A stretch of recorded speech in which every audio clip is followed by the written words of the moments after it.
मैंने एक दानिश्वर से पढ़ा था, जापान वाले लोग, ये तवज्जो से सुनिए, मछली खाने के बड़े शौकीन। और वैसे भी उस तरह के ये जो लोग हैं चाइनीज टाइप के, इनके यहाँ मछली का रिवाज ज्यादा है। लेकिन जापानी लोगों का उनकी एक आदत ये थी कि वो ताजी मछली खाते थे। तो होता ये कि समंदर से मछलियां पकड़ करके लाने तक वो बासी हो जाती, मर गई होती, क्योंकि 2-2 दिन 3-3 दिन के बाद मछुआरे आते थे बड़ी मछलियां लेकर। तो अब उसके लिए इन लोगों ने एक दूसरा तरीका इख्तियार किया कि नहीं, ताजा मछली खानी है तो एक बहुत बड़े टैंकर जहाज के समंदरों में भेजे गए। उसमें पानी रहता था, मछलियां समंदर से पकड़ी जाती थी और पानी में डाल दी जाती थी। और पानी में डालने के बाद वो पानी में तैरती रहती थी तो जिंदा रहती, और जब साहिल पर आते तो अभी मछलियां जिंदा ही रहती थी, मरी हुई बासी नहीं होती थी। तो ये चंद दिन तक चला, लेकिन ये भी फेल हो गया। क्यों? वजह ये थी कि लिखने वाले ने लिखा है कि वो मछलियां जो समंदर में तैरती थी उस तरह से ये टंकी में नहीं तैर रही थी। यानी छोटी जगह थी, पानी अलग था, तो वो भी सुस्त हो जाती थी, काहिल हो जाती थी। जिंदा तो रहती थी लेकिन काहिल रहती थी, सुस्त। और यहां आने तक सुस्त मछलियां होती थी। तो जापानी लोगों ने ये कहा कि सुस्त मछलियां खाने से हमारी तबीयत में भी सुस्ती ज्यादा ना आ जाए, हमें एक्टिव चाहिए, हरकत वाली। जानते हैं, उसके बाद उन्होंने एक तीसरा तरीका इख्तियार किया।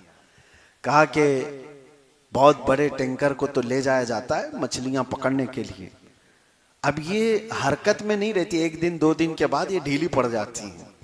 तो ऐसा किया गया, एक शार्क मछली को भी पकड़ा गया, छोटी, और उसको इसमें डाला गया।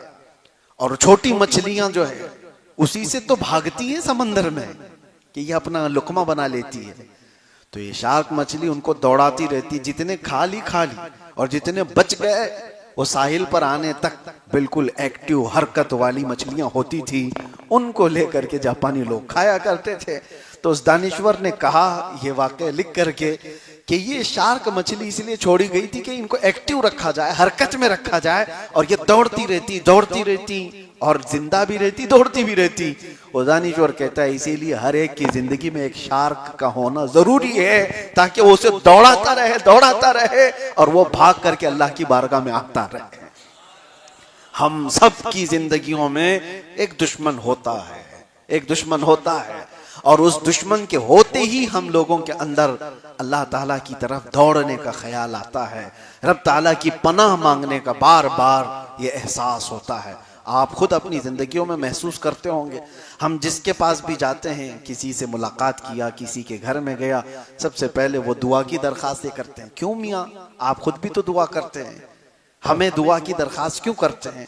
और फिर अगर तफसील से कहेंगे तो यही कहेंगे कि हजरत फला मामलात में बहुत घिर गया हूँ, लोगों की नजर बहुत है, आप दुआ करें, अल्लाह बुरी नजर से बचाए। ये कॉमन दुआ है, सबके लिए है।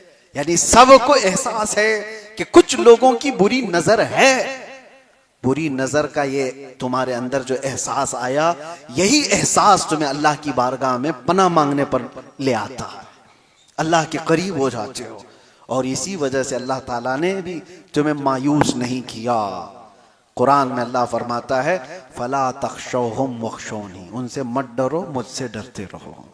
लेकिन है कि अल्लाह के पास तो आओ, दुश्मन तो है तुम्हारे, लेकिन डरो मत।